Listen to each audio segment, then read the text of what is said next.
mwamikazi ntabwo ukwiye kwiyegurira umusore ngo umwihe wese igihe urwo rutoki rwawe atararwambika impeta y'urudasaza. Iyi nayo ntabwo ari ya mpeta ya fiyansaye, oya, impeta ya mariage. Mwasezeranye imbere y'amategeko, mwasezeranye mu rusengero, mwasezeranye imbere y'Imana yuko mugiye kubana nk'umugore n'umugabo. Nutuma kugeraho mu buryo bworoshye, nutuma abona ibyo akeneye byose, ibyo yifuzaga byose mu buryo bumworoheye, no kugutakaza ntabwo ari ibintu bizamugora.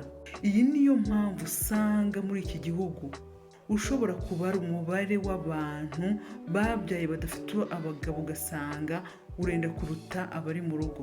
Ibi nta kindi kibitera ni ukudohoka. Urabonye umusore mutangiye kuryamana nta mezi 3 muramarana, urumva uwo musore ari igiki kizamukururira kugumana nawe?